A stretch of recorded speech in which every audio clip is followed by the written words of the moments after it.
All right, Chester.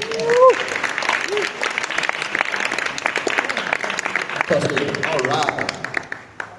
Finally, we are here. And we were talking behind your back for a second. So, as everybody knows, this is Mr. Chester Whitmore. You need no announcement. We've talked here at this particular camp more than once, and a couple others, I think.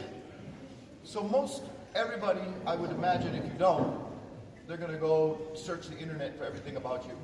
Oh, no. And, well, the thing is, I'm sorry, my name is Peter. Yes, Peter Loggins, ladies and gentlemen. Yes, ladies and gentlemen, Mr. Peter Loggins. And Chester. Good, hold on. This man has done many of things, ladies and gentlemen. He's been to this festival. He has taught many things. How long have you been knowing Peter Loggins? Can you tell me? No? 4 years. How many knows Peter for 4 years here? Raise your hand. How many know Peter for 8 years? Raise your hand. How many know Peter for 10 years? How many knows 15 years?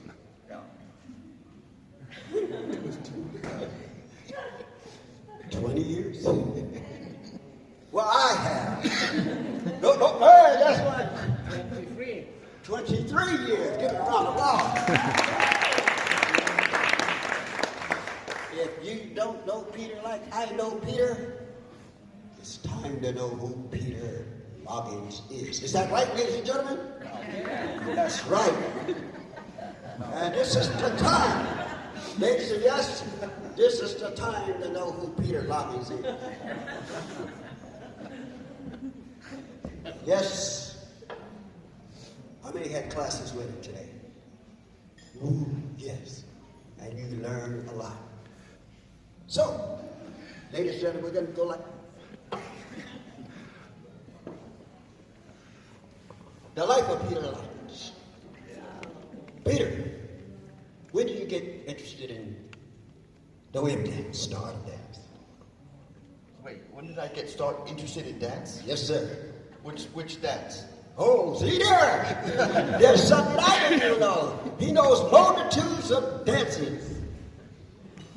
Okay. Swing dancing. Swing dancing. Okay. Yes, sir. In the early 90s. The early 90s. Oh, okay. At that time, who were the instructors you learned with? We didn't have instructors. You didn't have instructors? No. Wow. There was no such thing. We went out to clubs. Oh, club hopping. Yeah. Oh, wow. So in the 90s, there was a lot of swing clubs happening? Yeah, absolutely. Oh, wow. 7 nights a week, twice on Sundays. 7 nights a week, twice on Sundays. Twice. What about church? I just told them about when you lived in the back of that church. Yo. And you had dances there. That's right. Yeah. That's one of the clubs. You know, I just got to get, all God's children has rhythm, That's how it goes. But when you go in there, who were the people that you met in there, in the clubs? Who were the people that met in the clubs? And the styles of dancing you evolved. Well, okay. You really want to get into this? Yes, I do. Get down with it. Yes. All right. They need to know. We need to know. Because, if I was a student, I want to know about my instructor. I want to know, this is what I like to do. Okay, so the first dancers that I saw that really impacted me and changed my whole world, of course, I didn't know who they were, but there was a place in Long Beach, California called the Blue Cafe, and it's on what they call a walking street. So they closed the street off for pedestrian traffic. And on Sundays, they had what they called it Hot Rods and Harleys Sundays. So they had some kind of big band or Western swing band or could be like a rockabilly style band. Eddie Reed would play there, Russell Scott would play there, Royal Crown Review, everybody played at this place. And on that walking street, on those Sundays, it allowed you to park your vintage cars in front. So it was just packed with all of we would park, we get to park in front with our old cars. And then there's an outdoor patio in front. And we would often just sit there and drink and just hang out by the car or, the patio area. And then the band would go on and then we'd go inside at some point. And I will never forget the very first time sitting on that patio, just hanging out.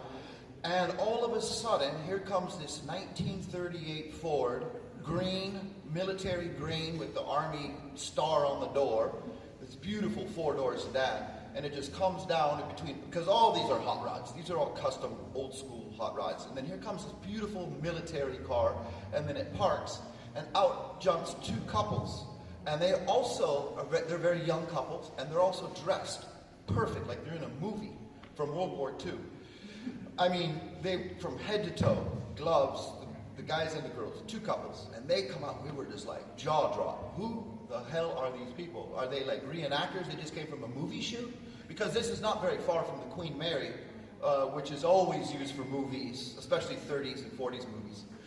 So we just had no idea. And at some point in that evening, we went inside, and there those couples were dancing. To this day, I have no idea what they were doing. They were kind of closed position, kind of, and their feet were going, and they were kind of going around the floor in this little area. That's what I remember. And I was just shocked at whatever the hell they were doing. I had no idea who they were. And this went on for a long time, months. And when we called them the Army kids. Because they weren't always Army. Sometimes they were Navy. Yeah, they had different uniforms. And so it's like, oh, the military kids are here. Oh, that's cool. Let's go watch the military kids. So I would like to watch those military kids. Even though I had no idea what they were doing, I just thought it was really, really cool. And then there is this other guy, and he would just stand by the pillar in this place, by the dance floor. There was this big concrete pillar, and he would just stand there, and he would stand there all night. And he was dressed, he was a little Filipino-looking guy, and he was always, I don't remember the colors, but I remember he had different colors, zoot suits. He had an all yellow one, so he looked like a little banana. He had a pink one, so he looked like a little pink elephant.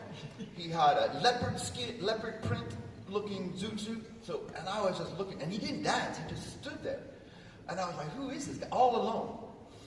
And what happened was, I remember it was towards the end of the night, and it was the Eddie Reed Big Band, and he played some really fast up-tempo song, and everybody on the floor got off the floor, and then one couple started going out at a time dancing. And I was like, what's going on here? What is this stuff? And I was watching, and I was like, holy shit, they're going crazy. And I watched the guy in the pink zoot suit go out into the floor, and I didn't know this at the time, but basically he did every single move from the movie House of Puppet. All of them. He was all the leaders. He did everything. He did Frankie's stuff, he did Nora, he did everything. The whole shtick. And I was just I was like, what the fuck was that? And then he went back to that concrete pillar and he stood the rest of the night. That was his only dance that whole night. And I was like, holy. So that's why he's able to stand there all night looking like that. Because he's that good of a dancer, I guess. And so anyway, that's kind of that was the serious changing point. And before that, I didn't take anything serious. I was like, oh, look at people are dancing. Cool. So that's when it was. To make a long story short, the person in the zoot suit, his name is Bernard Serrano. We call him Bernard of Hollywood. He's still around, still in Long Beach. He's an incredible person. And the 2 couples were Denise Paulino, she's still around, and Jeff Beauregard, and Eric Robison. And at that time, he was dancing with, what's her name? She hasn't been around for a while. Josie Say. Josie Say. Those were the four couples, and those are the people that changed my vision on the world of dancing. Wow. Super exciting. Now, you named a lot of different things in the culture of jazz and swing. he said the word zoot suit. So you guys know what a zoot suit is? Some of this? Some of them don't. Some of them zoot suit is a real slick, cool suit. You've probably seen them. They had long jackets, and the guys with the long chains that drops down, and they had the hats with the feathers. Some had feathers, some had flat top, and different styles, and a wide lapel like that. They come down, you know. If you're wearing a zoot suit, you were like, what you call it? The cat's meow. Yeah. The cats with a hip. I mean, really hip cats, you know. And it, you were naming some people that was really, really in the past. You know, Jeff, I don't know what happened to him. Yeah, he's, yeah. Jeff, and Josie's in New York. She's still doing her thing, but these you wear these suits, you know, and it was slick, and you changed your attitude. You were just like the coolest cat out there, you know. But nowadays, it's a little bit. One thing interesting about the zoot suit, I'm going to go on a history tangent because I don't want to talk about me. Why? But talk about you. Hold on. Don't talk the zoot suit. The zoot suit. You got 30 seconds. Okay, 30 seconds. Okay, I'll give you a minute. Go ahead. So the thing, well, I did a little Investigation. historical research on this topic. That's why. So the zoot suit, or what they were actually weren't called zoot suits necessarily by those that wore them in Los Angeles. It was the Mexican youth, and they usually referred to them as drapes, or they talked to them as drapes would be probably the most. But before that, I found out they actually come from what they call the peg tops, and it was both Los Angeles Mexicans and also El Paso. And those were the Pachucos. And the Pachuco was a segment or a portion of the Mexican community. It's a cultural thing. And the Pachucos were the ones that wore the drape. And my research was that it came from something called the peg tops, which was, again, in my research, downtown Los Angeles during the 1920s. It was the people that were working in the kitchens, and they wore a one-size-fits-all type of an outfit. And hence the peg, the ankles would be pegged, and they were very high. And one of the interesting things about I would say Mexican culture in Los Angeles, and maybe it's the same other places, I don't know. I can't speak on that. Obviously El Paso. But the point is they take great pride in their uniforms or their clothes, regardless of their income and their poverty. So even if they have a pair of work pants that are scrudgy or beat up, they're going to press those with an iron, and they're going to make sure they have really nice seams. And a really good example of this, believe it or not, is in the LA County jail system. If you've ever been to Los Angeles Penitentiary Jail, you would quickly realize the Mexicans' jail outfits are very, very nice. They fold them, they put them under their mattresses to keep them really flat. They use a comb, and they really make the seams super sharp. Whereas, obviously, the white boys and the black people, they don't do that. But the Mexicans, they really, and the zoot suit is a perfect example of that fashion, taking pride in your workwear, or in this case, incarceration wear. Yeah. And the thing is it's very, very different than what the zoot suit was in Harlem. The zoot suit in Harlem was not a cut of fabric; it was a color. And it's totally the opposite. In Los Angeles, they were drab colors, your typical grays and browns and blacks and pinstripes. But in Harlem, it was rainbow colors, clashing of dots and stripes and patterns. So you could be seen walking down 7th Avenue. Why do you want to be seen wearing a zoot suit in Harlem? A, you're either dealing drugs or you're a pimp. You have prostitutes in which you're pimping off. So you're very visual. They were not, according to Frankie Manning, they were not liked by the Lindy Hoppers at all, because they would come and they didn't dance, and they tried to steal their girls. That's what Frankie says. Yeah, they would come into the Savoy and try to steal our girls. The perfect example also is the lyrics of a song. It's on YouTube. It's everywhere. But it's called A Zoot Suit with a Replete, and it's sang by Paul White and Dorothy Dandridge. And listen to the lyrics of that song, and it explains what the zoot suit is. It's her guy with the technicolor color, and it goes on and on about describing it. At some point, the two met, and they culturally borrowed from one another. One of them was, of course, Cab Calloway, coming to Los Angeles in the early 30s. I think it was Cab Calloway that largely popularized Pachuco, or the Mexican zoot suit cut. Because that's Cab Calloway's wearing what I would call a Mexican zoot suit, or Pachuco drape. He's not wearing a classic Harlem zoot suit at all. But on the flip side, at some point, we saw, mostly in costuming, way past the swing era, because we did have the zoot suit riots in 1943 in Los Angeles. But at some point, they started taking those Pachuco zoot suits, drapes, and making them all these crazy colors, like the Harlemites. But they missed the part about the fabric clashing of dots. And it's supposed to be, like I said, it's clash of colors and patterns and stuff. So the zoot suit topic is a very interesting one, for sure. But it did become a little bit mainstream during World War II, just for a little while. It did have an impact on major fashion. The length of the men's jackets got a little bit longer. Usually I don't know in metric, I'd have to think about this for a second, even though I'm now metric, but the knees are like 21, 22 inches minimum, and they go down to like a 8 inch, 7 inch. So this drastic fashion in cut and fabric did actually leak into the mainstream. Not that extreme, but we see that into the late 40s up into the 50s, where you have the box coats and nothing's fitted anymore. But anyways, I just had to go on that rant because zoot suits, there was always people wearing some kind of a zoot suit when you went out at night, but it was only a few people. It was usually Mexicans, not always, but usually. We had Lindy.Bell. Yeah. There was always Lindy.Bell. Remember Lindy.Bell? Yeah.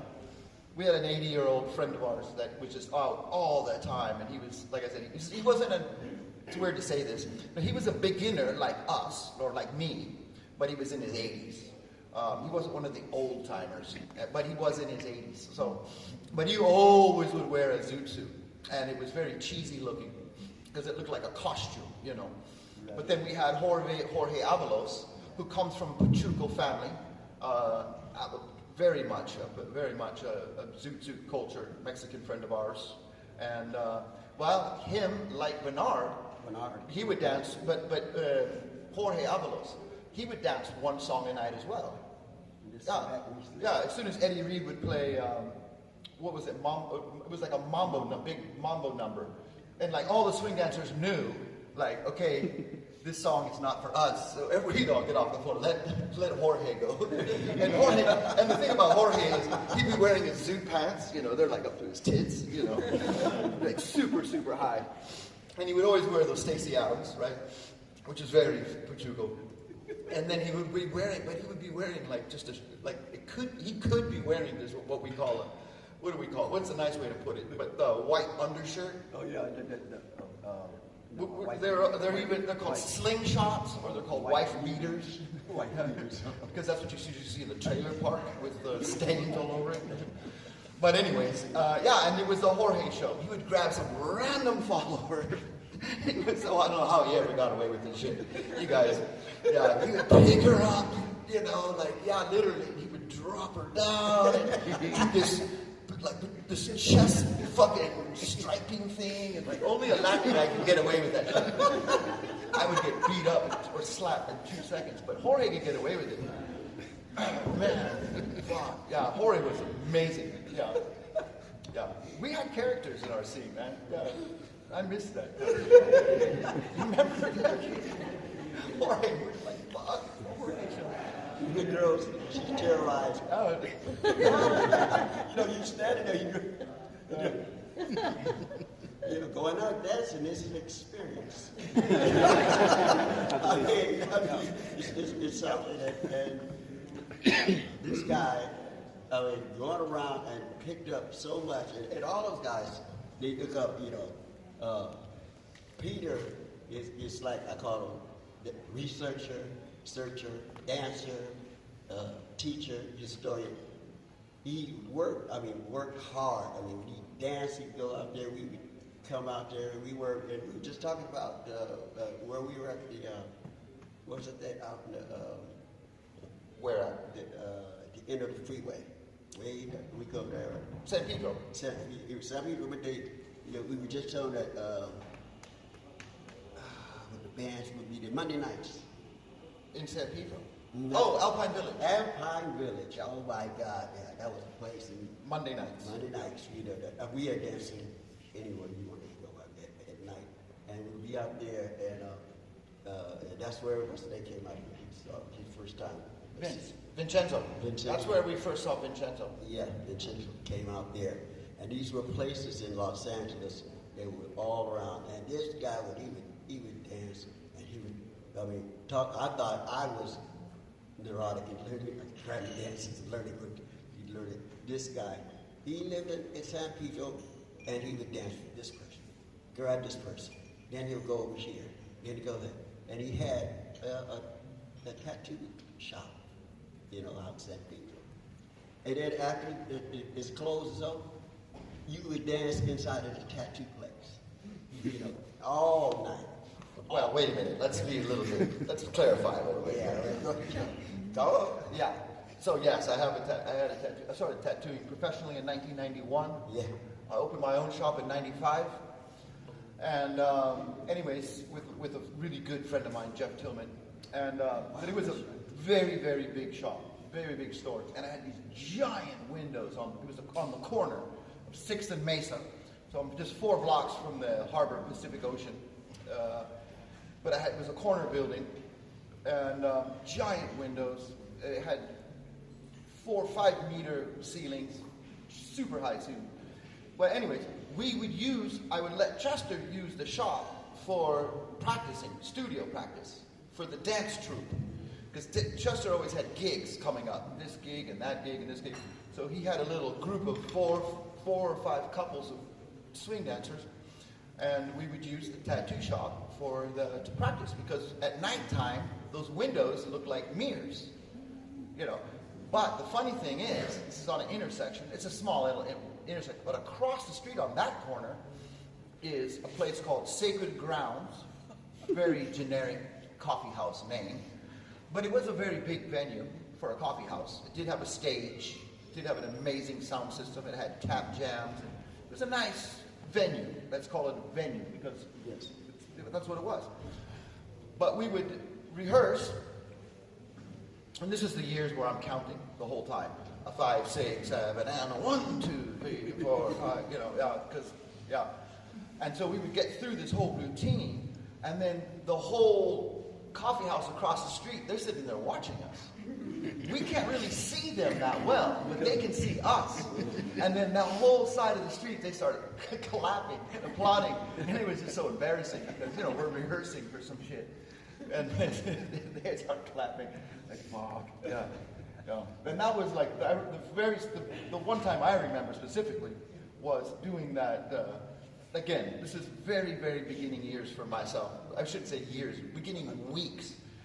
And Chester already has us booked to do a TV show. And we're like, fuck, what are you, crazy? Like, I don't even know what a swing out is. Yeah. And so we did this routine, and we trained. Like, it was so bad, you guys. And it was so fucking bad. God, it was bad. I'm freaking out. So we get to this place where we're going to do the the shooting. I don't remember if it was live or whatever, but it was just, was it for HBO? It was HBO, which is home box office. That's not small. The world is watching. The whole world, exactly. And then, I'm so glad I haven't seen that, because I don't want to see it. But I'll never forget. I loved it. Well, this is part of Chester lesson. So the thing is this: Chester was like, there's two things I figured out from this. One was, we get there, everything's cool, we're freaking out. Okay, when are we going to go on? And Chester goes and talks to him. He comes back to us and he says, we have to do 2 numbers. We don't have 2 numbers. He goes, just follow me. I'm like, fuck, you gotta be out of your mind. It's so funny to think back about this shit, you guys. It's ridiculous. Just follow me, everything will be fine. No, not for a beginner. Hell no. Dude, no. And he's like, and then finally Chester took me aside. He goes, okay, if you want to, it's okay to panic. You're allowed to panic. I'm all, I am? He goes, yes, but only when I panic. Then you can panic. But for some reason, it made you feel good. I felt, okay, but I have to wait for you to panic. For some reason, that justified it. Okay, fine. I'm going to wait for you to panic, and then I'm going to freaking panic. But anyways, yeah, it was just like a boogie. It was a boogie thing. You know, Chester was out front, and he just did his thing, and we just copied his steps, and we got, you know. And the truth of the matter is, and one of the things that Chester said, he goes, because you have to remember, like, all the performing we did back then, 99.9% of the performing we did, whether it's on film or live or whatever, it's to the public. It was never like Lindy people for Lindy people or swing people for swing. We weren't in our own little bubble. We were out in the real world. This was not part of the scene or anything. We're out just doing it. And so with that said, Chester's like, hey, none of those people know what the hell you're doing anyway. They're not looking at your feet. They don't know what the choreography is. They don't know what the timing is. They know nothing. All they know is they see you dancing, you're having a ball, and last but not least, Chester used to always say this, not just to me, but a lot of people. He goes, the thing is this, you're doing it. You're doing it. That was Chester's words. You're doing it. They're not. We need people to do it. We need more people to do it. But this was very much a Chester thing. It's not about, you know, all these little things that we're concerned about as social dancers, you know. But it has to feel this and look, no. Just put on a show, man. Just do it. You're doing it. That's all that matters. So that's the nucleus of the early Chester Whitmore days and tattoo shop and training and all that shit. And that was just, like, he was, there is no teacher on this planet as good as Chester Whitmore. If you want to get out there and do it and be successful at doing it, that's very much a Chester thing. And it's always been a Chester thing. Yeah. And he brings happiness to the world because of it. And we are in a little bubble, whether we like it or not. We are in our own little scene bubble thing. For better or worse, it doesn't matter, but it's different. It's very, very, very different. It's very different. And when you're out in public just trying to survive and do gigs and get bookings, we got a show on Friday, then we got a show on Saturday afternoon, then we're going to do a performance quick here, then we're going to run over to this venue, and that's absolute Los Angeles. That's very much Chester Whitmore. And non-stop, you know. And the broader your repertoire is in knowledge in performing, the easier it is to be successful and be confident in what it is you're doing. And I think that's the key. And he's touched every medium of art there is. He's touched it, from film to editing to just everything. Music, you have the big band. So when I first started putting on my first dances in Los Angeles, it had nothing to do with, it was just swing dances, but I would always bring in Chester to just do a quick performance. Usually tap, or some kind of tap, eccentric, solo, whatever. And I just, because I wanted that, his influence in my venue, in my, wherever it was we're dancing. I want to show all of these swing dancers who Chester Whitmore is for a song, or whatever it is, you know. And not only just Chester, but also some of Chester's great, I guess I would just call them friends and students, much younger people, the new blood coming up, who, because the swing social dancing scene, that's out in bars and clubs all over the city, in Orange County. I mean, it's not, there's no boundaries, right? Like, if the right band is playing at the Casbah this weekend in San Diego, we're going. You know, it's only an hour and a half, 2 hours away. So, and so yeah, the whole LA, Orange County area, like I said, there was hundreds of bars and clubs with swing dancing going on of some kind. And but it's a very much their own bubble, even though it is in public. You're out in public, you know, being seen and interacting with human beings. But then there's this underbelly, secret thing happening in dance studios, and that's, we all know it, that's called tap dancing, right? But it's completely separate, had nothing to do with the swing world. So bringing in Chester and some of these tap dancers, just for one number, to perform at a swing dance was so cool because everybody was so separated, but we loved each other. We're like, I love what you do. And they were like, we love what you do. Okay, let's go to the bar. Because we don't dance together, obviously. And so Chester would come out to all these events and drop the seed of solo dance. You know, because there was, people don't realize this. This is the funny thing, because I saw last night, I think it was last night, I hope it was last night, I saw 3 or 4 people in front of the stage just dancing by themselves. Solo dancing. And I was just like, to me, that's mind-blowing, because I remember when nobody solo danced. I remember the very, very first person to solo dance in a jam session that I know of, anyways. And that was Jeremy from San Francisco, the artist. He drew these beautiful oil paintings of like Frankie and Norma and Jeremy. Gosh, let me think of his last name. He deserves absolute freaking credit for this because there was no such thing. Everybody would go to San Francisco to this big event, and it was a Lindyhop swing event, and it was put on by a guy by his name. Believe it or not, it was Johnny and Kerry. They called him Johnny Swing, believe it or not. You know, you can Google this guy. He's wearing that weird color suit with Nikes. And but the thing is, this was like 98, I think, 98, maybe 99. And they had great big bands and all that stuff. And but really, it was so much about just hard dancing. I mean, it was like jam session after jam session after jam session. Like they were all organically just started on the dance floor by the dancers themselves. It was never announced or anything like this. People danced hard, and people drank hard. It was a little bit of debauchery when it came to that shit. It was a hard party. It was all younger people, and I'll never forget the jam sessions. And somebody went out solo. No one had ever done that before. It had zero. We didn't know what to do. When you break away from your partner as a beginner, you fucking panic and get back into it. Shorty George back, whoosh, safe. You know. So, yeah, and then it was Justin Zillman in Orange County. He started dancing solo in front of the DJ booth, just doing swing Charleston variations by himself. It was like, what are you doing, dude? What are you doing? Like, what are you doing? You know, like, you're fucking weird. You don't have a partner, you know. It was unheard of to dance by yourself. And today, it's so, you know, I remember the very first solo dance competition. They originally were called Charleston contests in the very late 1999. But the problem with that, it's a story I like to repeat because it is important and to think about. The year was,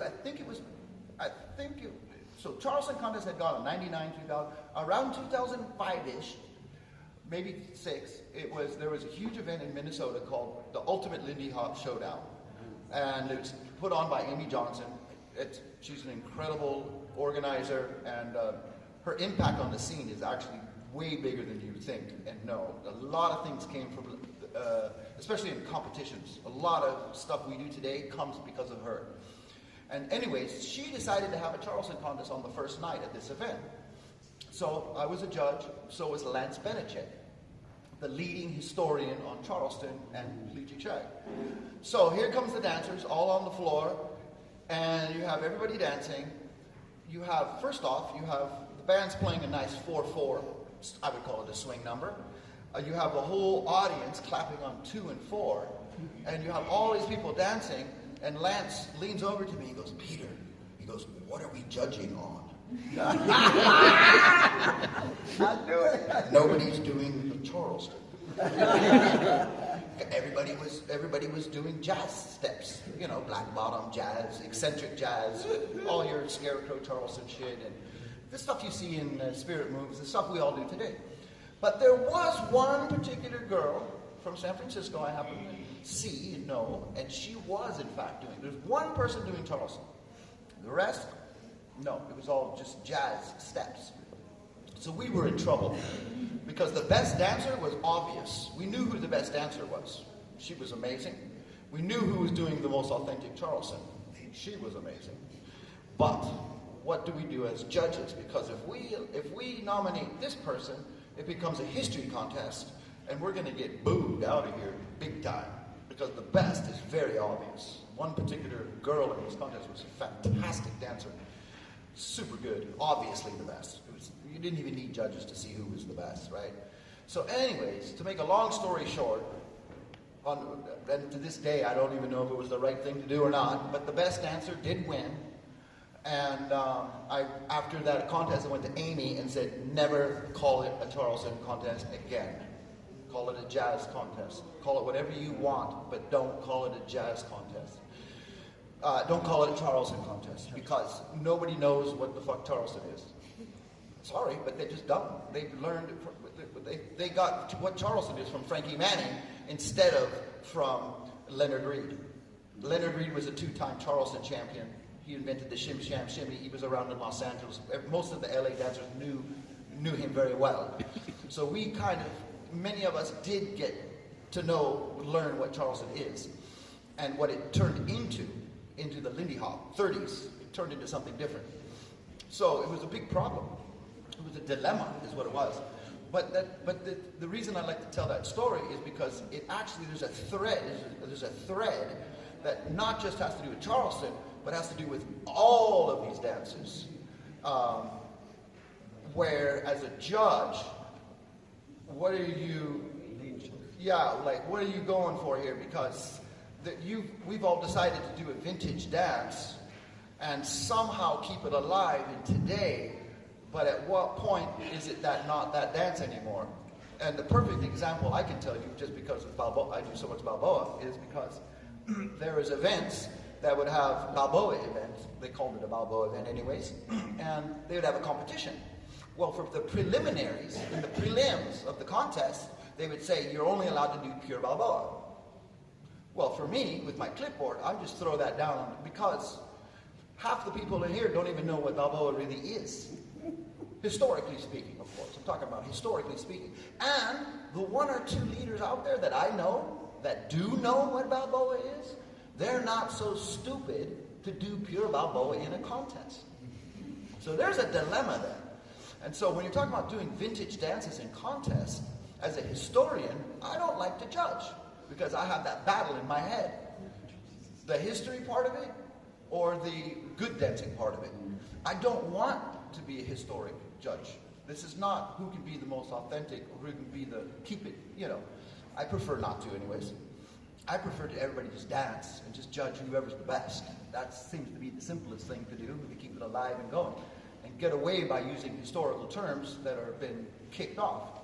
Kicked away. Yeah, kicked away, because the problem is the terminologies, whether it's Charleston or whether it is Balboa in this situation, the terminologies, they've turned into commodities used by dance studios for them to lure in students, customer base. So they have to use these terminologies to get people in, even though they're not teaching history. They're teaching the steps and how to have fun and use, under this umbrella. So of course, the authenticity disappears for many, many reasons, obviously. But yeah, that's a long story about solo dancing. I'm glad you did that. Yeah. How many was in our class this morning? This morning? We had a class at 12, and the second class, what did we taught? We taught rhythm and blues, right? And a lot of people say, well, right now, everybody's now discovering rhythm and blues and want to get back into it. But when I've seen it on the scene sometime, just like you, a lot of people ask me to judge. I don't like to judge, because I'm always going to ask, okay, what are we looking for? Yeah. And then there's nobody telling me, so I kind of pull away, I said, we're looking for that. Let's do it. If not, like you said, just dance, and who's going to catch my attention becomes a show. We vote on that. We talked about it, the style about the music, where it come from. You just said exactly the same thing. It becomes an individual, like in music, rhythm and blues is rock and roll. Rock and roll, they just separate it to make more money over here, and this is what it is. And then when you see it real rhythm and blues, you go, oh, I had to do that. Oh, they didn't do this. Oh. Right. So you have a group of people judging it, and they don't know what they're looking at. That's kind of weird.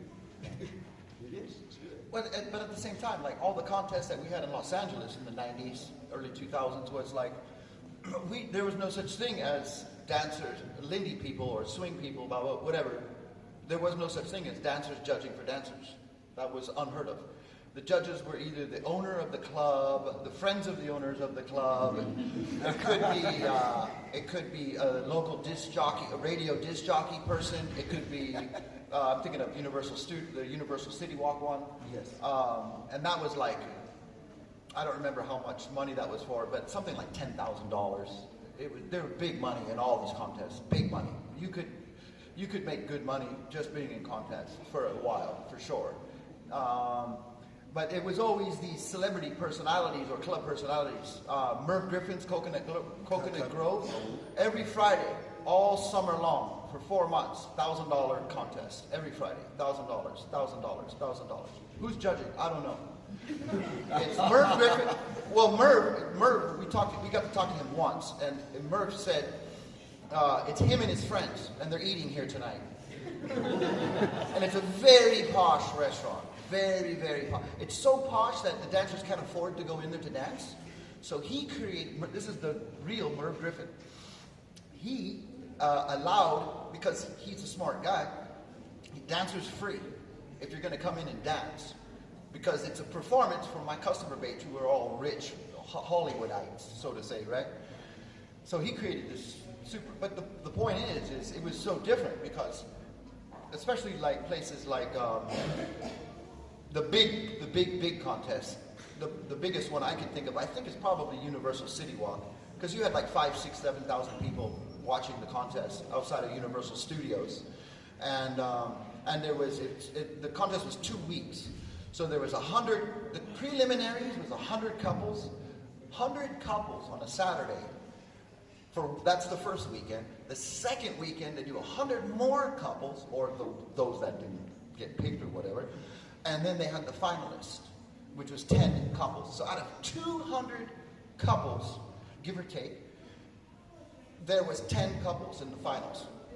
And there's this giant stage they had put up, a festival type of stage, and they had the disc jockeys, the radio announcers, and it was live on the radio, and it was hubbub.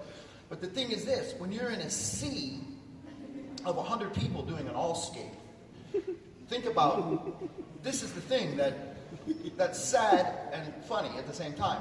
But like all the contest tricks that they used to use in the 1930s, and maybe even the 40s and 50s a little bit, but all those tricks that, not just New York or Harlem, but also Los Angeles, anywhere, like the tricks that those competitors use, they work if you go out to these competitions. Absolutely, they work. Today we have zero reason to use any of those tricks. Obviously, the most important trick is slow motion. Frankie Manning, slow motion. If you're dancing with a live band in a competition, the live band's playing for 5 or 6 minutes, 250, 280 beats a minute. For that long, you better know slow motion, right? You better know slow motion and how to use it and why to use it. Whatever you call it, the candlestick or the Flying Dutchman. Followers' feet to the ceiling, up in the air.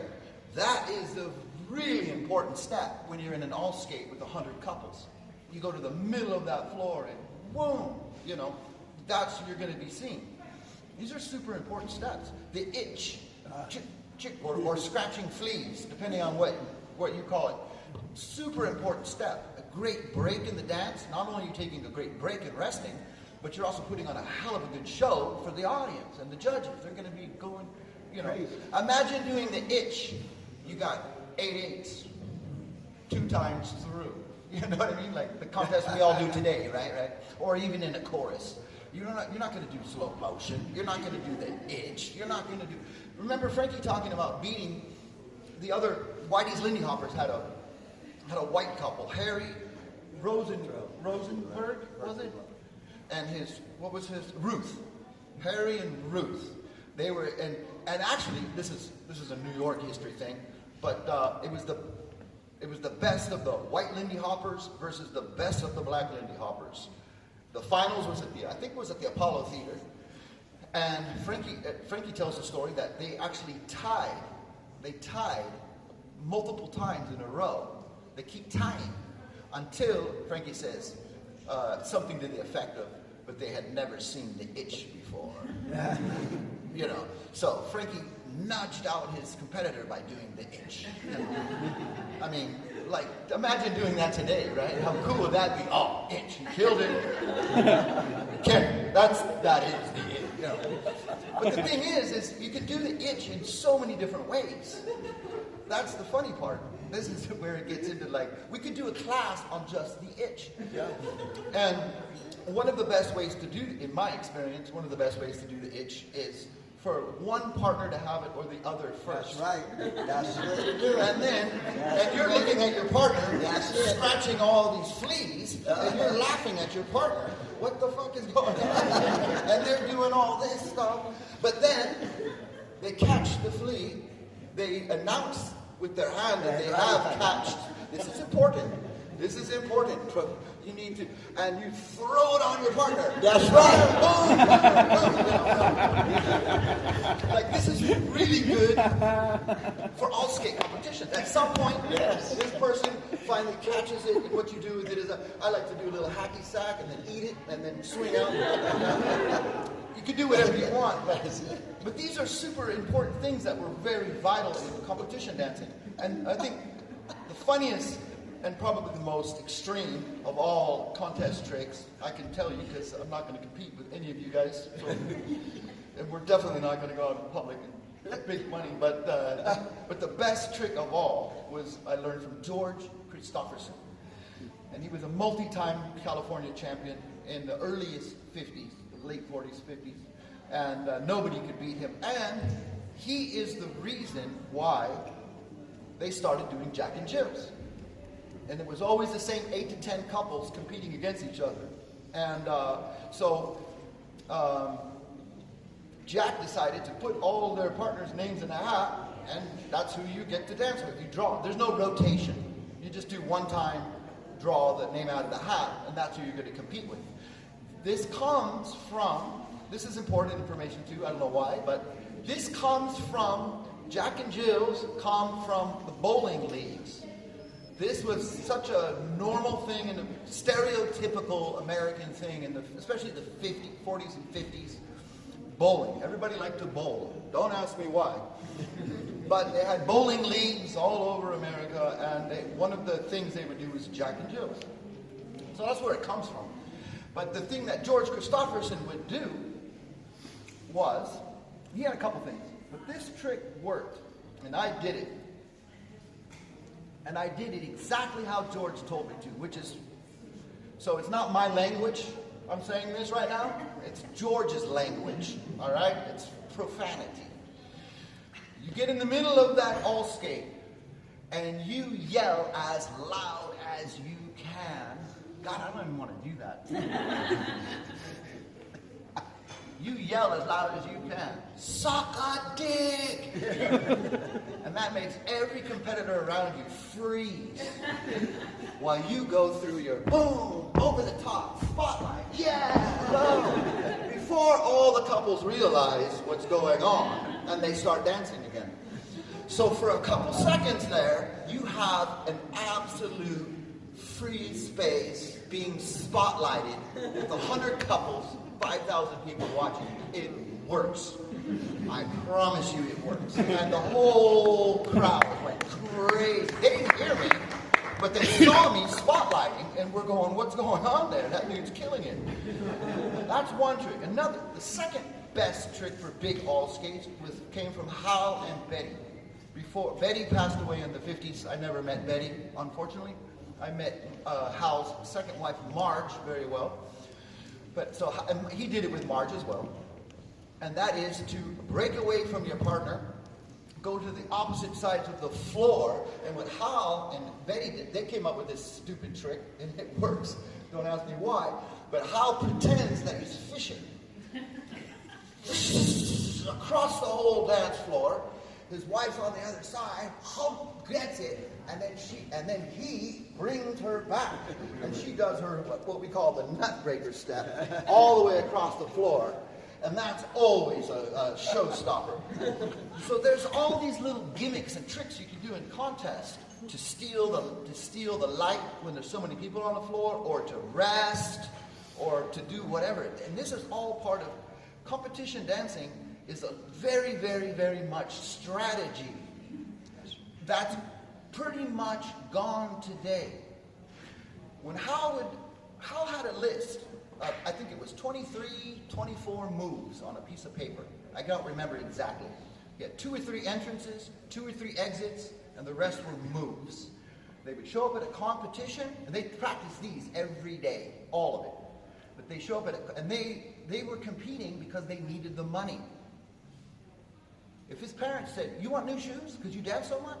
Get a job." That's how it was. These were not rich people. You needed the money. We needed the freaking money. And if there's $5 competitions all over LA at that time, and there's one for 10, Hal was looking for the 10. All the other dancers, they're like, "Where's Hal going to be competing?" "Oh, he's going for the 10. Okay, I'm going for the 5. Because no one's going to beat Hal. So Hal would show up at these competitions. He looks at the competitors, he knows the bands, blah, blah, blah, and he goes, "This entrance, this exit, these 3 moves." It's all strategic based, you know. That's all been, sadly, I think in a sad way, that's been removed from the competitions in the Lindy world, battle world, you know, which is, I think, a little bit depressing, because I think I like the excitement and the uncertainty and the showmanship of being a competitive dancer. Because being a competitive dancer in that swing world is also performing. You're both. It's not like an international ballroom where it's, you know, everyone's trying to fit into everything is more standardized, and they're looking for who fills these slots. The judges are looking for very strict things. It's so different in the street public world. And that part I kind of do miss, because it was so exciting. And then to see these actually work was the light bulb that went on. Like, oh my God, like George, this trick, that trick, this, all of these strategies actually work in public, like in these situations. And so it's sad that we don't have that, because it's something I love to share these little things, because it's like, it will. You got to dance for 6 minutes to sing, sing, sing. Let me tell you, man, we did it way too much. But it was not a big problem. It just wasn't that big of an issue, because we were wise. We got smart. We got smarter, better. We got smarter, but our wisdom improved much, much faster than our actual dancing ability. And that's what saved us a little bit. To be honest, that's totally saved me. It's like, don't try to kill yourself. You know, just relax. You know. We walk still. Yeah, exactly. We still walk. There's a lot of us. You're not moving good. You're not moving good. Work smarter, not harder. Yeah. I think it would be nice to get the public back involved. Well, this is good. Been saying that for years. You guys got some secrets. You see, you got some gems. He gave you all a lot of information. Yeah. And you got Yeah, if you ever want to go back to the old days, if you ever get in a time machine and want to go back and win some contest, that's how you're going to do it. No, but I think it's valuable, because today's dancers, we got a new generation, and they're looking, they're searching, and we got other teachers out there. They're good, but I feel that the tradition of it, how it was, and the way how to do it, and mix it in what they have today. But it seems like they have lost it. They just go straight. Yeah. They just go straight in. And you're trying to know who these people. He's giving you names of people you should look up. If you're interested into this, take the names down and look it up. Research it. You know, he's been around. These people, he worked with the people, and he's not only been around it, but he perfected it. He danced it, he perfected it, he executed, and he can still move, and he can still teach, and he can still do it. There's a lot of people I know that's not out here, and a lot of like we said, we're fortunate. You know. I was fortunate. He was fortunate. We were around all these people, and they were giving up the dance steps and showing the dance steps. Out there. So that's we were curious. Yes, just like you're curious. That's all. If you would have been in my shoes, you would have probably done the same thing because you're all curious as well. So you would have probably asked the same similar questions as I did. Yeah, And they're here. They came. Yeah. They came to talk. And I think one of the interesting things for at least not just LA, but also I used to go to New York at least every couple of years, and but Los Angeles especially because I knew all those. We had multi-generational dancers at two venues, Bobby McGee's and Golden Sales in Long Beach. So you had the 30s dancers, the 40s dancers, and the 50s dancers all dancing together. And it sounds so funny today to think about it, but that's 3 generations of dancers all in the same room, and that's a lot. And we would all it's just the old timers, But then we'd hear the drama between them, or the competitiveness between them. The 50s dancers were better than the 40s dancers. They took what the 40s dancers did and they improved it and made it better. And then that's what the 50s dancers would tell you. Then the 40s dancers, they would tell you, they took what the 30s dancers did, and they improved it and made it better. So everybody's in competition with the previous generation. But the interesting thing about those guys, because I have these questions, I mentioned George Christopherson. He was crazy as hell. Pot smoking, old timer, very, very crazy. He would do, literally, if you're sitting at a table drinking or whatever, and then he goes on the floor and dancing, he's going to perform for you. As an individual, just you and him. It's the George show for you.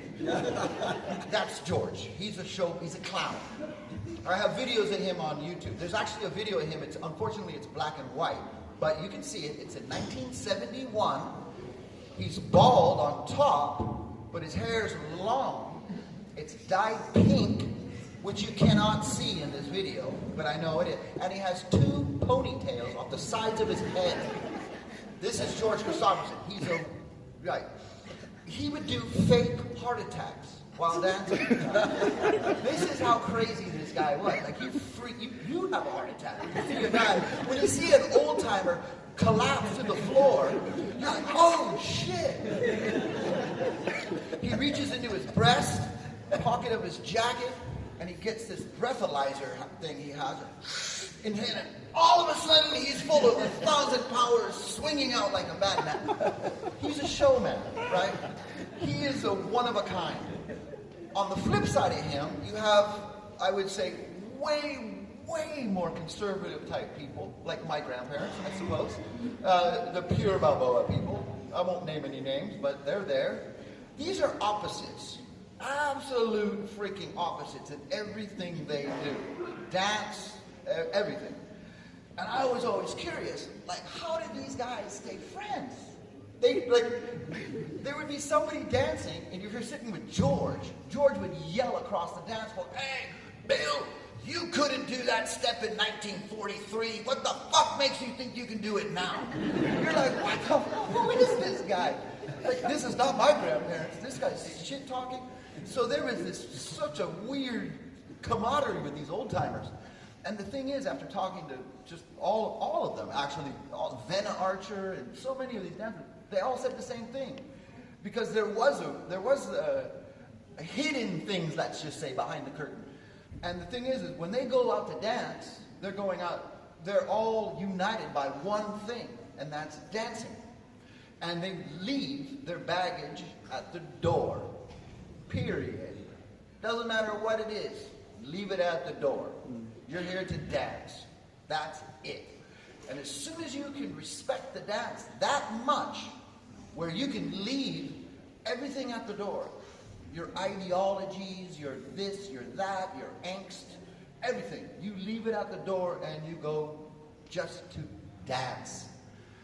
I'll never forget, I can maybe make this work. 1988 or 89, I got a judge appointed me, forced me to go to AA meetings, Alcoholics Anonymous. I had a card. I had to go to AA meetings, and then they would sign it. That was my punishment for something I did. And I'll never forget, Monday night in Anaheim, California, for whatever reason, I was trying to do as many meetings as possible to get this card filled up so I could be done. And I went to a men's biker stag meeting. So it was all men, and they were all bikers, all Harley Davidson and Anaheim. So I go in this place, and right when I walked in the front door, there was all of these leather jackets hanging up. And right away, of course, I recognize. I mean, I'm not a biker. I have nothing to do with that culture. But I know the biker jackets. I saw Hell's Angels. I saw the Mongols. I saw the basically, like, literally the Banditos. Literally enemies, biker gang enemy jackets hanging next to each other. They left their jackets there because they're going into the AA meeting. They left their baggage at the door because they're there for one reason, and that is for sobriety, to survive, right? For whatever they're going through. But that's the same baggage I'm talking about. You leave your baggage at the door, and what unites us all here today is dancing. The love of this music and this dance. I'm sure if we really wanted to get into it, I can find some enemies in this crowd. You know, I have a pretty harsh lifestyle that I know people don't agree with. That's perfectly fine. I leave it at the door. I'm here to dance.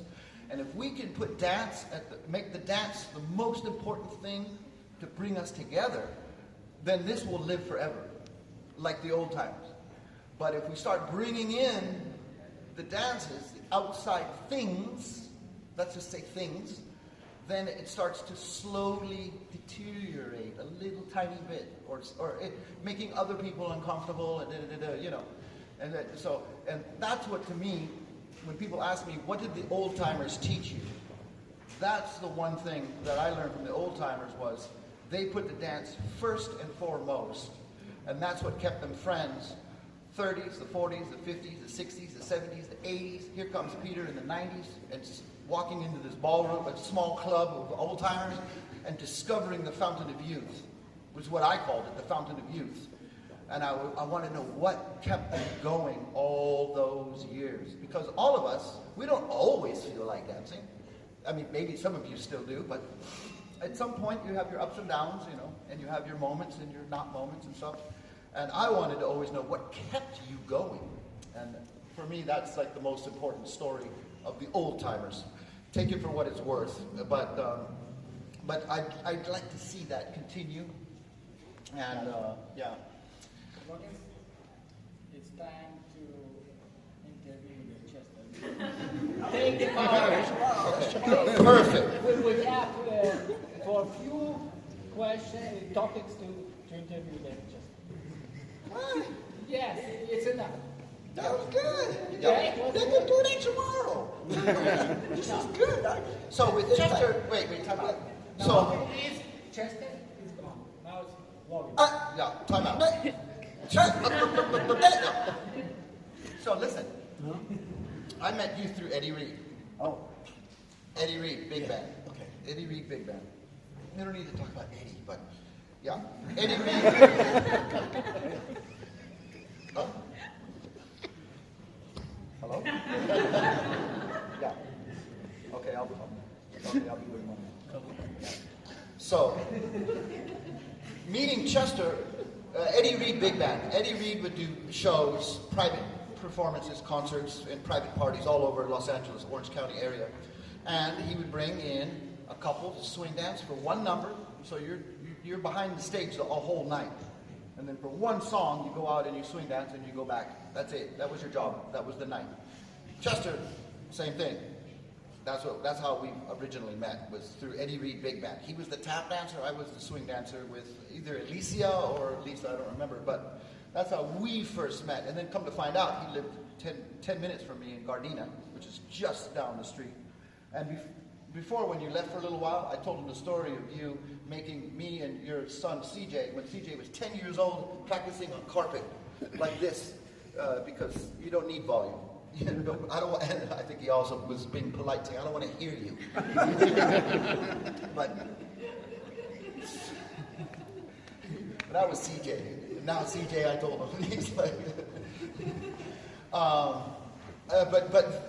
and of course they've heard the story about you hiring us to do your gigs that you would do all the time. But I know you started primarily as eccentric dance, primarily as a tap dancer. This goes way back to the early 70s, maybe even earlier, I don't know. Your class of 74, I do remember, and I remember you meeting Fayard sometime back then, original, right? At what point did you start doing partner dancing? That's my question to Chester, because I don't know.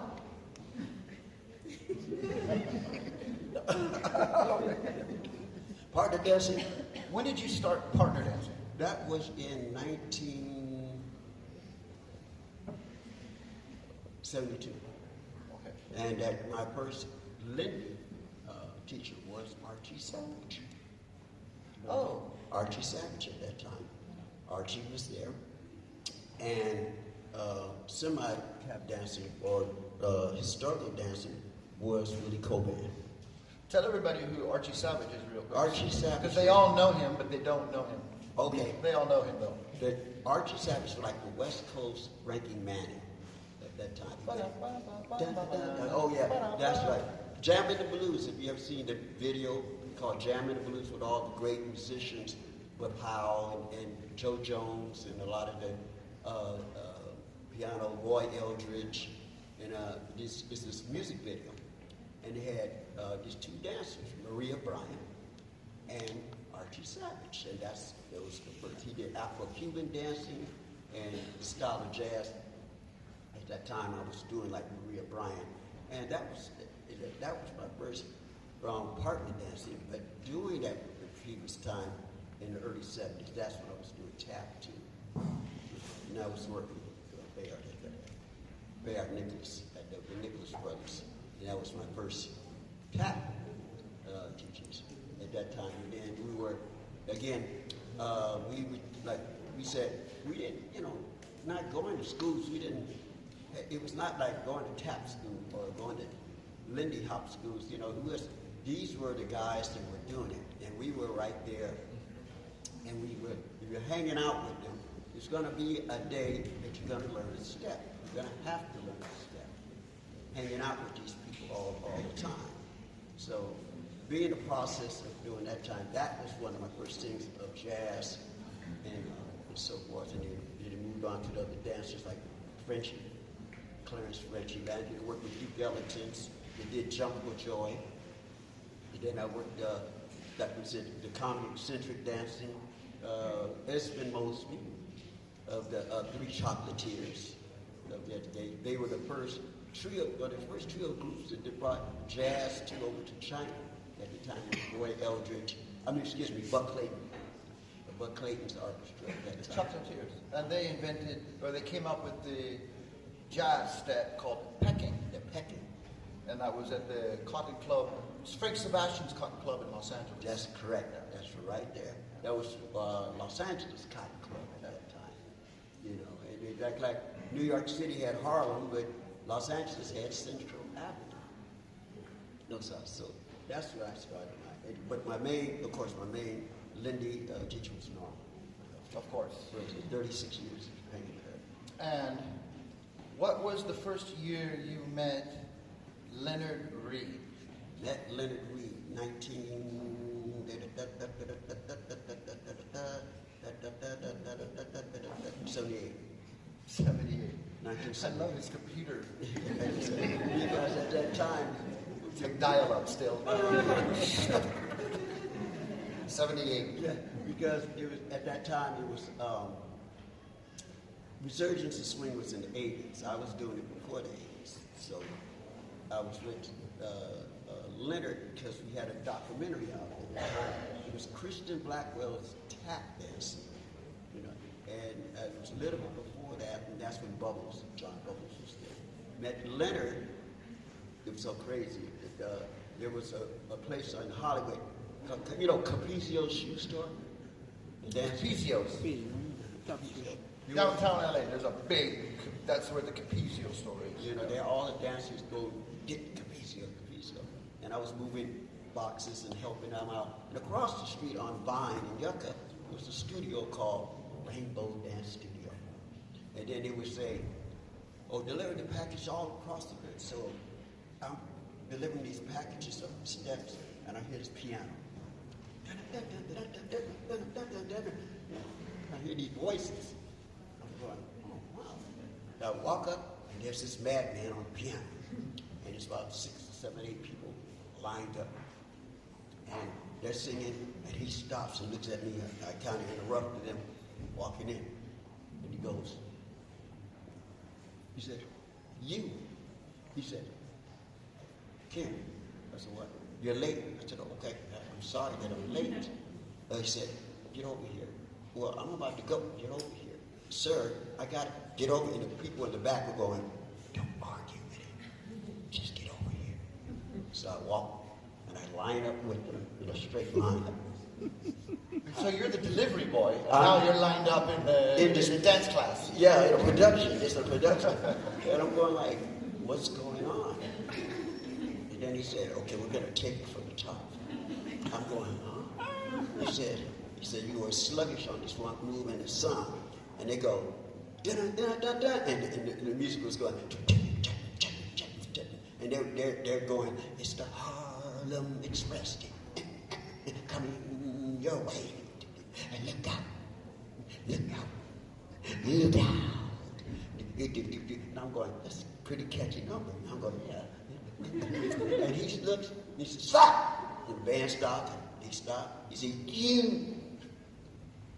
you're not singing. I said, oh, I'm sorry.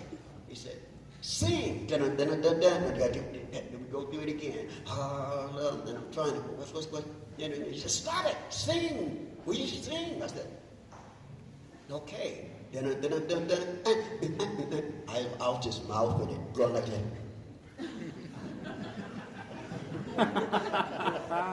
He said, good. Then I said, okay. He said, now it's time for choreography. I said,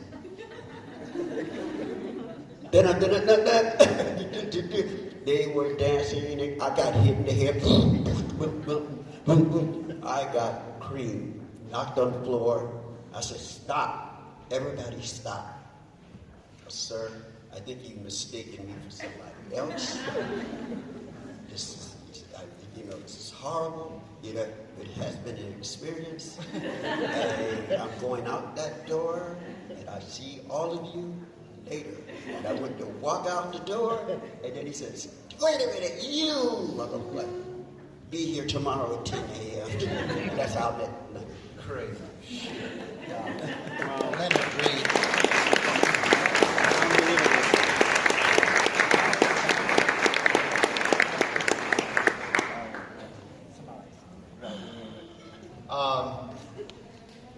You said that's around 78, 79? Yeah. Yeah. So then shortly there, not soon after, is when you started doing those music videos for, what's his name? The guy who does the spoof stuff. Oh, yeah. Well, okay, 78 was Leonard. 1982. That was 80. MTV stuff? MTV, I started choreographing a lot of MTV. I was Who was 85. What's the artist? Weird Al Yankovic. Weird Al Yankovic. Yeah. Does anybody know who Weird Al Yankovic is? Yeah, you do. Okay. This is going to make you go and look at YouTube. Because in the 90s, I was hanging out with a very good friend of mine, Min Vo. Many of you might know Min. He's a great break dancer, street dancer. He's very much in that scene as well. And so they were always, and they're actually, for a short time, we actually had a b-boy Lindyhop dance troupe of some really, really good breakers. And Min was working on combining, let's just say, Lindyhop and breakdancing. Let's just put it that way. But little did we know that Chester did that years ago, way back. And you can see the classic clips of the Weird Al Yankovic where you have these break dancers, but they're dressed like in 20s clothes, and vice versa. It's all, the point of the story is Chester did that so long ago, you guys. Don't even think about it, like, yeah.